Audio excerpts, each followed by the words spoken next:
Military families in Kentucky prepare to welcome home loved ones from overseas. The plan was to have a reception for them, and then those soldiers would be reunited with their families and friends.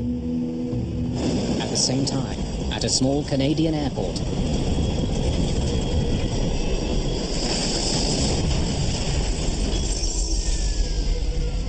there's wreckage all over the place. There was massive destruction. Nobody could have survived this. 256 people are dead. It's one of the worst aviation accidents of all time. Anytime a crash of this sort would occur, immediate suspicions would be raised. Answers will be hard to come by. It does not advance safety to get the wrong cause of an accident. As two radically different scenarios for the crash emerge.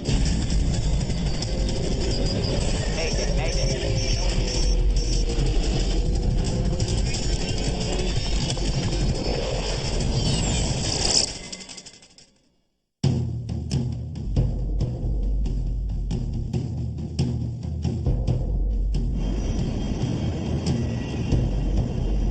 Arrow Air Flight 1285 is nearing the end of a 10,000-kilometer journey from Egypt to the United States. The DC-8 is on its way to Fort Campbell, Kentucky, via Germany and Newfoundland. On board are 8 crew members and 248 passengers. Most of them are U.S. soldiers with the famed 101st Airborne Division, the Screaming Eagles. That division fought through World War II, through D-Day and the Battle of Normandy, dropped in behind the German lines, has really marked its place in history. I think everybody who serves in that division has a special loyalty and a special feeling about the division and being part of it.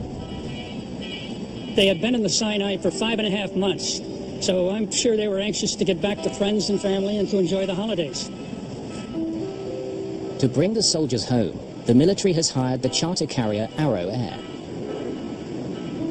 It was not unusual to do that back in the 70s and 80s, where the government would contract with the civilian airlines to transport troops in and out of the country. At 5:30 in the morning, the Douglas DC-8 lands at Gander International Airport on the eastern edge of Newfoundland, Canada. They had to refuel in Gander before they could complete the flight into Fort Campbell, Kentucky. Okay, guys, I'd like to be refueled, checked, and wheels up in 90 minutes. Roger that. Captain John Griffin has been an Arrow Air pilot for 4 years.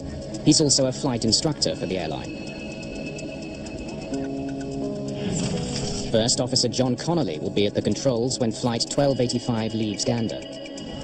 Mike Fowler, the flight engineer, monitors the aircraft's mechanical systems.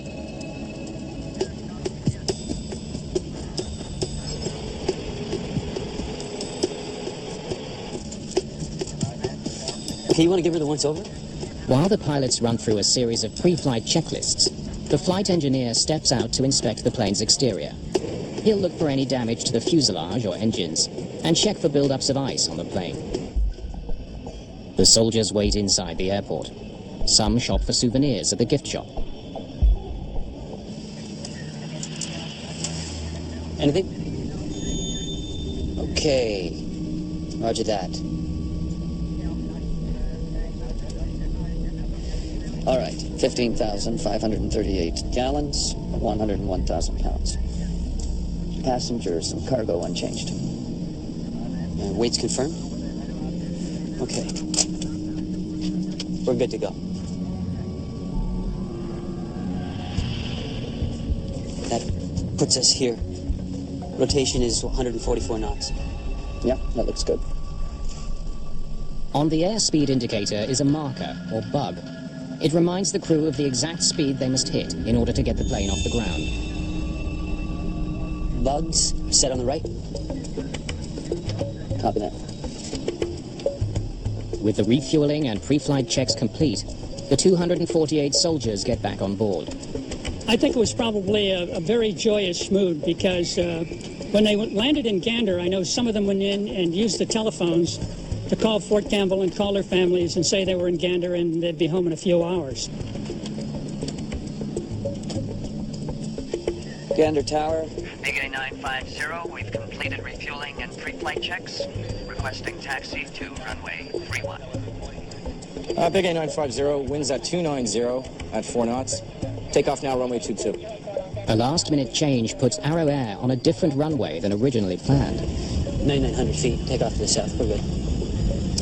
Copy that, Gander, runway 22.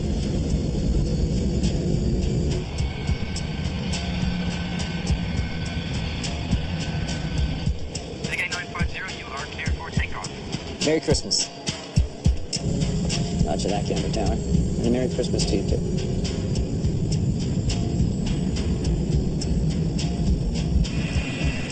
The DC-8 accelerates to takeoff speed.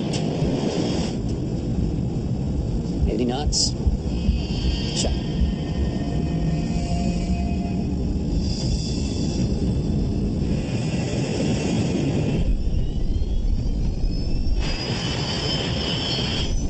B1.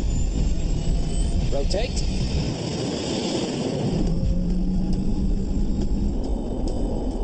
Arrow Air 1285 lifts off from Gander Airport at 6:46 a.m. But just seconds later, Just flying like a pig.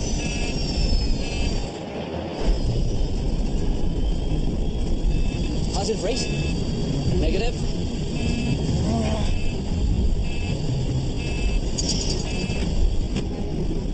I'm sure for the last few seconds, those soldiers knew that there was a serious problem in hand. What's your altitude? Pull up. Come on, airspeed. Airspeed. Watch the trees.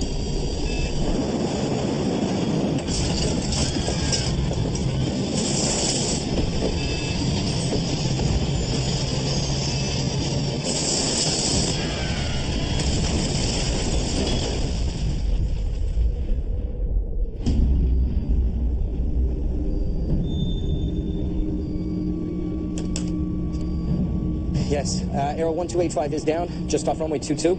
Estimate 2 to 4,000 feet. at the small airport in Gander, Newfoundland, emergency crews race to the crash site. It's a field of wreckage, bodies, and personal effects. Thousands of liters of jet fuel are feeding a massive blaze. It didn't look like aircraft. It was just probably a 30-foot high burning mass of metal and fuel and everything. Okay, any survivors? Canadian Air Force Captain Tom Badcock is one of the first on the scene. As an Air Force officer, of course, I had been to numerous crashes, but this was nothing like I had ever seen in my life before. And to see the devastation and to see my basically comrades lying on the ground in pieces was... words can't describe it. Many of them had bought T-shirts saying, "I survived Gander, Newfoundland." And we found that particularly emotional. After hours of frantic searching through the charred wreckage, everyone's worst fears are realized. The crash has claimed the lives of all 256 people on board. The search for the cause of the disaster is already underway, but it will lead to controversy and ultimately to the demise of the Canadian Aviation Safety Board. For the US military, the crash of Flight 1285 in Gander, Newfoundland is a historic loss. If you take a look at the history of the 101st Airborne Division Air Assault, even in World War II, that division never lost so many people in such a short period of time as they did on December the 12th in 1985 in Gander. The Canadian military sets up a security perimeter around the crash site. We controlled all access to and from the site.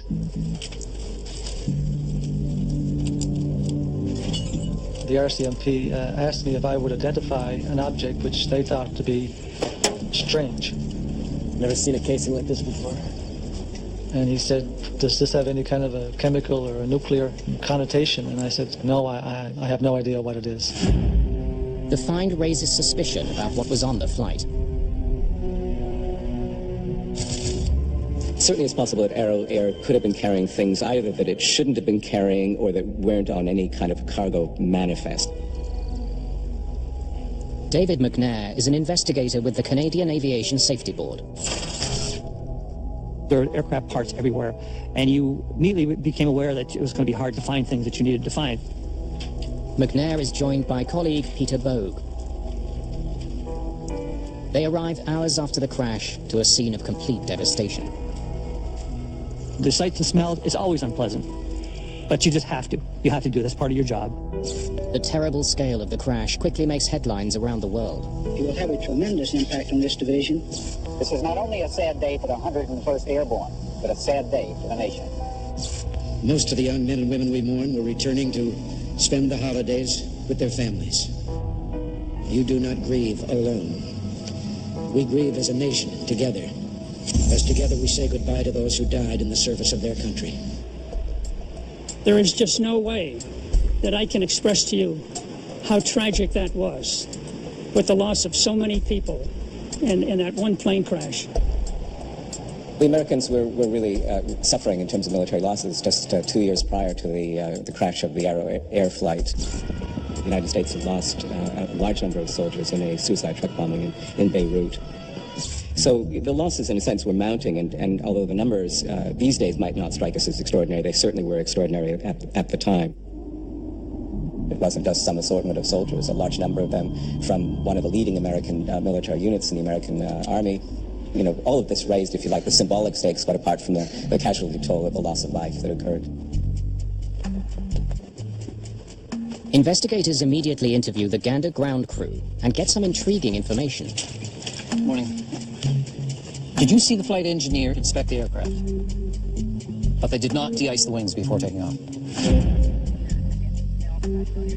Yeah, we picked up a little bit of ice coming in. We're good to go. Okay, thank you. Well, we were concerned about icing because the refueler witness indicated that they had picked up some ice on the approach. They turn to meteorological reports for the early hours of December the 12th. In early morning, it was very, very icy. And it had been severe freezing rain. They flew in during the time that the forecast was for icing. McNair and Bogue wonder if the crew of Flight 1285 may have made a serious error by not de-icing. They check to see what other planes flying out of Gander did that morning. There were 2 other takeoffs this morning. One de-iced, one didn't. And we noted there was one Boeing 737 that departed that picked up quite a bit of ice on its departure, and that was an indicator to us that the probability of ice accretion or ice gathering on the aircraft was quite high. But the other aircraft, a British Aerospace VC-10, had been on the ground for 50 minutes and did not de-ice. It got off the ground safely. And they took off within 2 hours of each other. Ice cannot have been the only factor in this crash. Big A950, winds 290 at 4 knots. Takeoff now, runway 22. In search of other factors, they consider the last-minute runway change. Copy that, Gander, runway 22. Not the runway they were expecting. But they quickly conclude that the alternate runway could not have had any bearing on this crash. Runway 22 is the longest runway at Gander, so in fact it gave them the best margin for performance. Investigators examine and document the crash site, trying to determine the trajectory of the plane as it went down. This was a very heavily wooded area, and as it got closer to the ground, it started clipping the trees.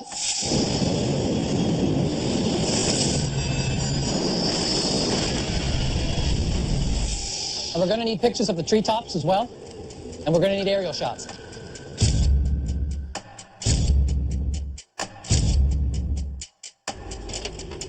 But what they need most of all is the information from the plane's 2 black boxes. They could hold the key to understanding what doomed Flight 1285. But as soon as they're recovered, McNair sees a potential problem. We were disappointed to see with such an old recorder, an old foil recorder, as they really just don't give enough information to the investigators. Well, send them up to Ottawa and we'll see what we've got. The older design of FDR engraves data on a slow-moving roll of stainless steel foil. Though the foil is fire-resistant, it can record only 4 flight parameters, such as airspeed and altitude. The newer digital flight recorders can record hundreds of parameters. All they can do is send the black boxes to the National Research Council's Flight Recorder Playback Center and hope for the best. Then, with the investigation only hours old, it takes a drastic turn. An overseas U.S. consulate receives word from someone claiming responsibility for the crash. The caller says it was the work of Islamic Jihad, a branch of Hezbollah.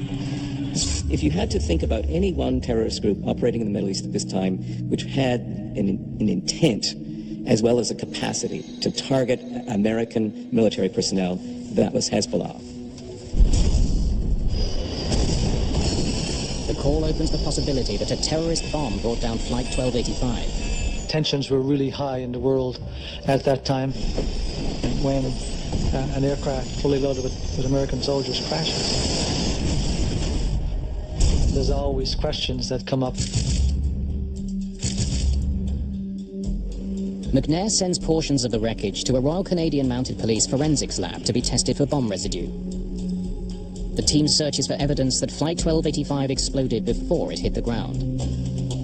They look for any fallen debris between the runway and the point of impact. If the aircraft had exploded before it hit the trees, one would expect something would come off the aircraft and we would have found it. We didn't find anything, nothing at all. So we knew with confidence that the aircraft hit the trees, the first impact, intact. It's a similar story when the test results from the RCMP come back. They find no trace of bomb residue. And both US and Canadian officials suggest Islamic Jihad's claim of responsibility could be false. One of the things that obviously benefits terrorist organizations is to spread the claim for operational responsibility very, very broadly, so to kind of boost the reputation of their organization, again, to instill greater fear. So it's difficult to separate fact from fiction. With terrorism looking less likely, investigators continue to focus on the performance of the aircraft. 35 feet, 6 inches, 4.5 degree declination. The airplane had struck some trees about half a mile from the other runway. And we could see a distinct pattern in the trees. Using photographs from the crash site, investigators plot the height of 378 trees to determine the DC-8's exact position as it went down. The airplane was right wing low with a nose high attitude relative to the trees. Through photogrammetry, we determined that in fact the aircraft was way above the stall angle of the aircraft. So the aircraft was clearly stalled in a high rate of descent. The plane's radical nose-up position prevented it from getting the lift needed to keep it in the air. Investigators can't explain why the plane was flying at such an extreme angle. One clue about what the pilots were doing comes from a piece of cockpit wreckage, the airspeed indicator. Look here. There's the bug at 140. It shows that the crew set a takeoff speed of 144 knots. I would say 165. And that the plane reached an airspeed of at least 165 knots. Bugs, set on the right. Copy that. Investigators hope that a much more detailed picture of the pilot's last moments will emerge from the cockpit voice recorder. But they're in for a disappointment.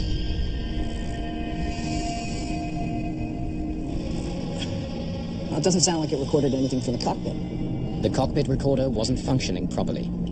It didn't record any of the crew's conversations.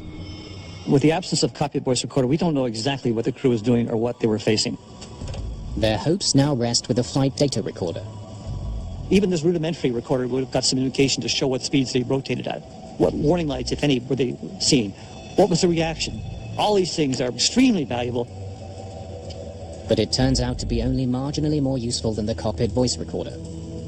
The recorder for the air-air accident was extremely limited. We were able to determine, first of all, speed, a little bit of altitude, and heading of the aircraft. And there was no indication on there of engine power, bank angle, pitch angle.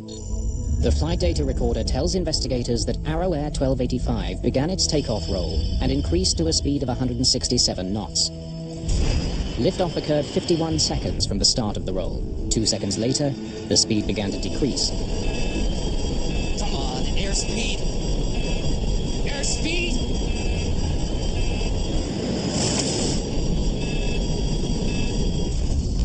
Speed dropped off very quickly, and so we knew that the aircraft was below normal flying speed. We got that much from the recorder. It tells us almost nothing. But a closer look at the flight data does reveal a potentially valuable clue. The distance needed to get to takeoff speed was longer than the pilots had planned for. We looked at the acceleration distances, and it took a little bit longer than expected. 4,300 feet, 100 knots. 6,300 feet, 144 knots. They should be lifting off now. Investigators discover that liftoff occurred some 4 seconds later, or more than 1,000 feet further than it should have. 8,000 feet, 167 knots. Extra 1,000 feet to get off the ground. Why did it take them so long?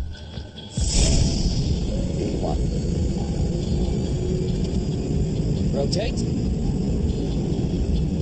They used the full power, and we would expect them to rotate a little earlier, take off a little earlier. The longer than normal takeoff supports the original theory that ice on the wings played a role in the crash. But investigators know that can't be the whole story. Icing itself is not necessarily the only thing that happened. Accidents don't just usually have one item, they have several items.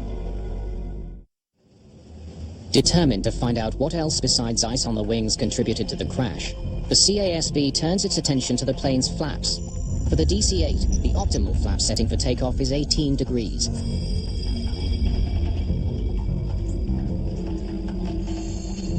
Looks like the flaps were extended. With detailed work, we can say with some reasonable certainty of where the flaps were, which we believe were in the normal takeoff position. They wonder if ice, combined with malfunctioning engines, caused the plane to stall. The engines are sent to the CASB in Ottawa for a full inspection. Each engine was recovered on site, and immediately you can tell that there was rotational damage on all the engines. Wood debris is found deep inside all 4 of the turbines. A lot of tree debris. It means the engine was running when it hit the trees.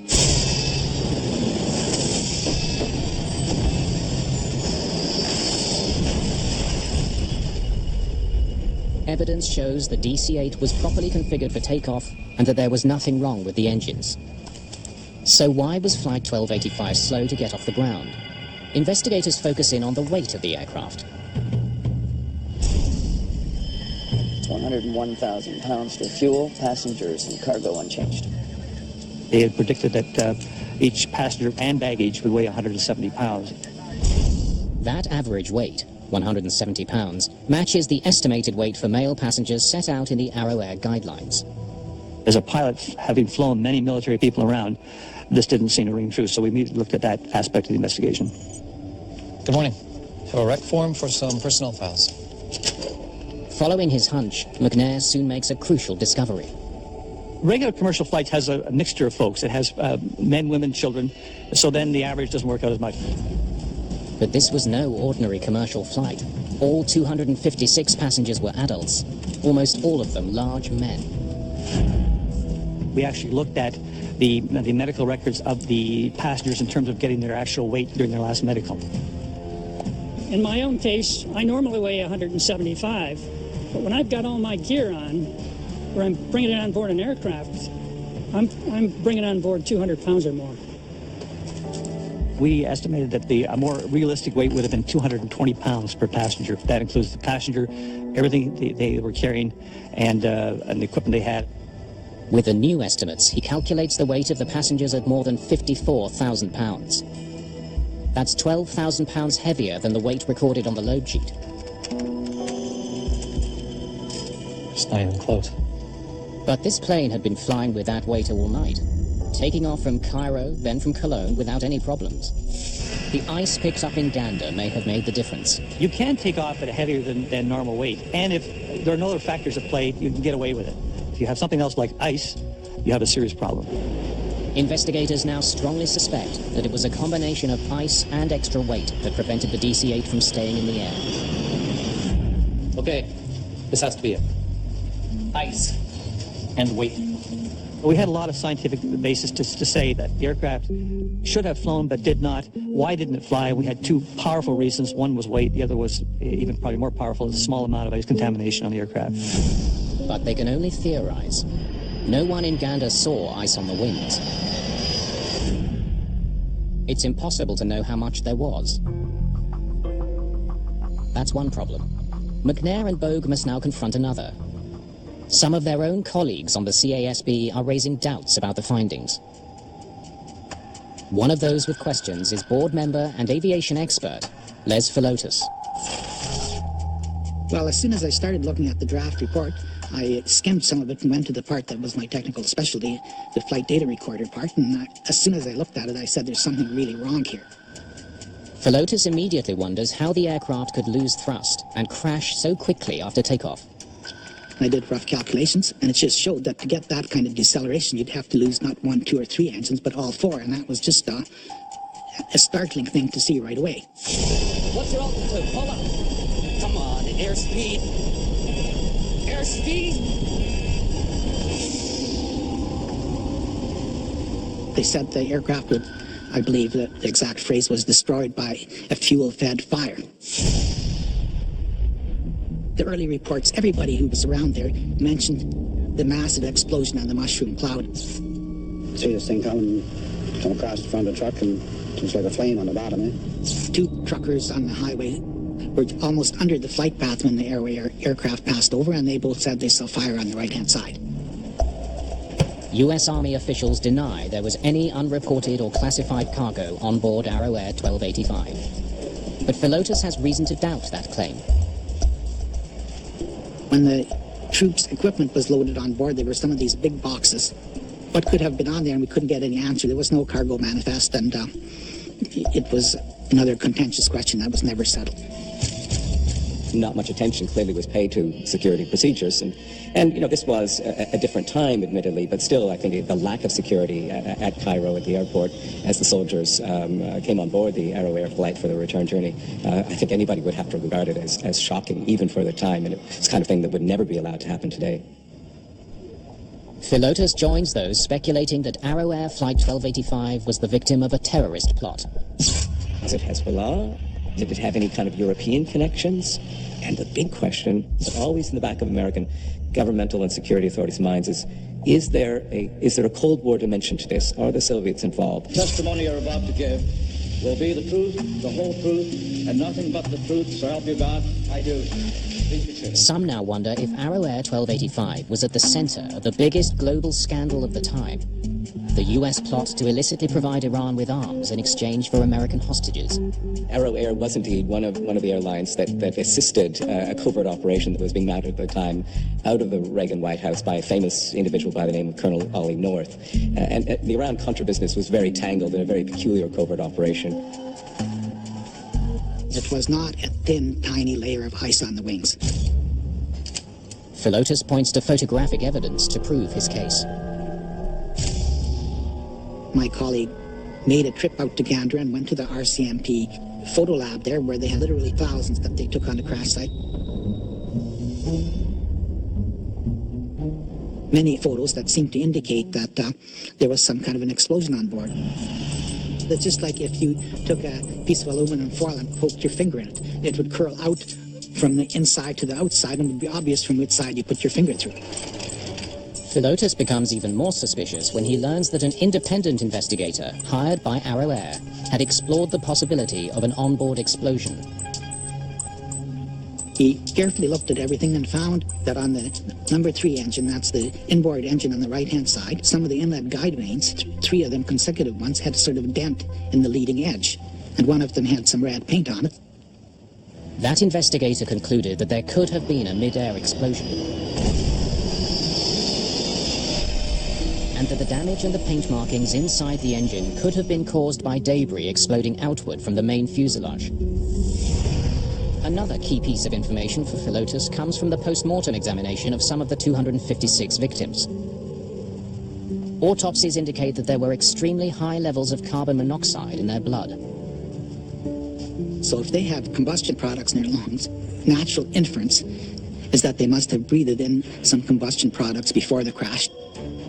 From all this evidence, Philotas and his colleagues paint their own picture of the crash.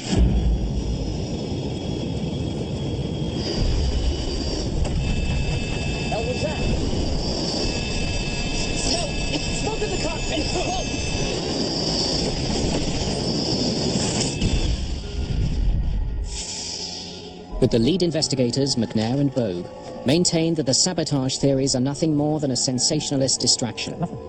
We had no indication that terrorism was a player, but we did have a lot of indication that there was an aircraft performance problem and there were icing problems.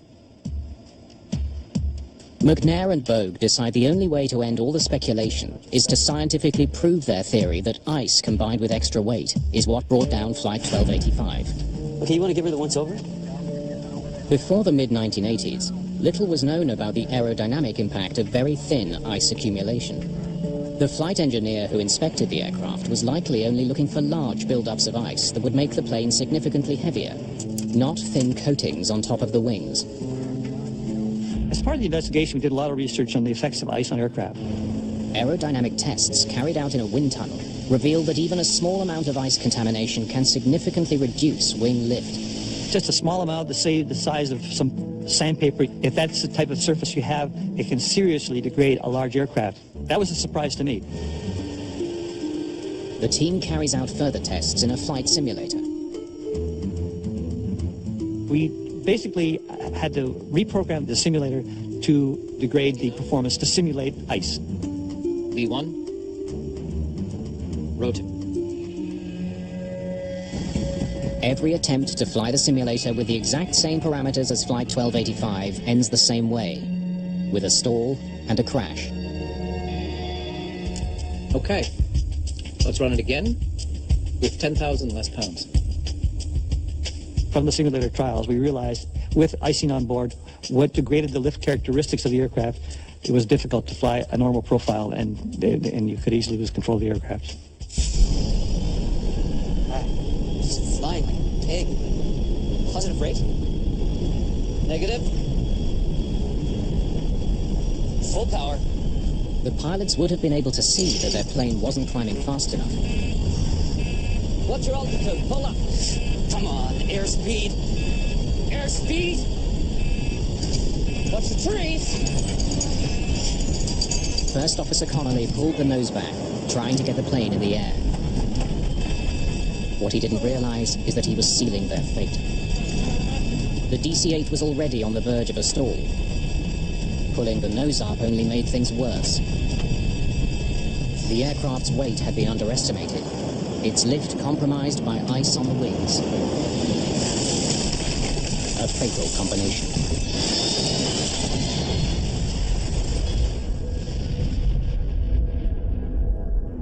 If you take one of the factors out, if you take the ice out and have the same weight, maybe you won't have the accident. If you take out the heavy weight and still have the icing, maybe you won't have the accident. But if you have them combined together, you have the accident. As for the suspicious paint markings found inside the engine, McNair determines they came from a front-end loader used to clear debris at the crash site. As well, the extreme intensity of the fire could have caused the abnormally high level of carbon monoxide in the victim's blood. Even the truckers' accounts of pre-impact flames can be explained.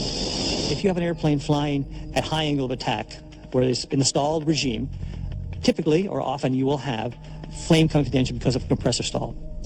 As for the terrorists' capability to pull off such a complex, brazen attack, there is significant doubt. Could they have done it? In terms of intent, yes. In terms of actually pulling that operation off, in the circumstances, you know, that seems to me low probability, but just at the edges of the margins of the possible. There was a lot of controversy, which we just basically had to deal with in terms of keeping on with our job, because the investigation is not an emotional issue, it's a scientific issue. So we basically had to stick with science. We didn't see any evidence of any other kind of explosion. We only saw the evidence of an explosion caused by impact and the aircraft breaking up. McNair believes his conclusion carries an urgent warning for the entire airline industry. A lot of people have a hard time believing that a little tiny bit of ice on a large wing will have a big effect, but it does. After nearly 3 years of painstaking research and investigation, the Canadian Aviation Safety Board is ready to release its report. But what is supposed to provide answers and prevent similar accidents instead ignites a storm of controversy. The ice theory is flat out wrong. CASB investigators believe they have a convincing report that explains the complex cause of the crash of Flight 1285. I was hoping that as all investigators do, when the final report came out, that in fact the safety message would be out there and would be accepted. But 4 of the 9 members of the board disagree with the report's conclusion. This investigation appears to involve a cover-up. It's impossible that ice would have been a factor. Crash investigators are, they're always under pressure to come up with an answer sooner than they would like. And sometimes, depending on the intensity of that pressure, can perhaps create crash investigations which are less than satisfactory. The dissenters take the unprecedented step of releasing their own minority report, citing an onboard explosion as the cause. We had an extremely difficult time in putting out our dissenting report. We were given a very restricted time, and then there was an attempt to suppress it. I was asked the question outright, well, what do you want to do? Do you want to try to save your job, or do you want to get the truth about this accident? My answer was, well, I want to save my job by getting at the truth. It was quite unusual to have a dissenting report written with photographs. I don't see merit in it. I totally don't understand why it was issued in the first place. Why would you come up with this? What's the scientific basis for it? There is no science. Hey, look. Paint transfer means nothing. The crew blood samples means nothing. The peddling is meaningless. Therefore, you have no evidence of terrorism. This proves nothing. In this particular case, of course, what we had was an extraordinary outcome, where you have a majority and a minority report which are deeply divergent, and which raise very different kinds of pictures about what the outcome of this crash would be. I think it's very tough for families and friends not to have final closure on something. There was really no definitive answer to what caused that crash. If I was a family member, I'd have questions too. But on March the 10th, 1989, while the controversy continues to swirl, there's tragic evidence that McNair and Bogue's message has not been heard. In Dryden, Ontario, in wintry conditions, the crew of a Fokker F-28 elects not to de-ice. Just seconds after takeoff, the plane cannot achieve sufficient lift to stay airborne. The accident was almost identical to Arrow Air 1285. The airplane hit the tree canopy intact. After that, it exploded because, in fact, it hit the ground with a lot of fuel on board. The crash kills 24 of the 69 people on board. It was pretty clear from Dryden that icing or snow may have been a factor in this as well. If only the investigators' warning had been heard, the tragedy in Dryden may never have happened. The fact that there was a lot of controversy around this investigation was very unfortunate, because basically it took away from the safety message. Aircraft, like the DC-8, are very vulnerable to icing contamination. That message was lost because of the controversy in the bomb theory. But those who held firm to the bomb theory stand by their actions. It does not advance safety to get the wrong cause of an accident. The real safety message is that you have to get at the truth, and the truth and the facts of this accident were never finally established. The controversy over this investigation spelled the end of the Canadian Aviation Safety Board. It was scrapped and later replaced with a new, better regulated agency. We learned a lesson that cost a lot of people their lives, and that lesson didn't get passed on to other people, and other people lost their lives. That's the sad part for me. I know in my own case, if I really didn't know all the answers and I had lost someone in that terrible crash, I wouldn't be satisfied. It's tough when you don't know and you've lost someone that's near and dear to you. I think we all want to know.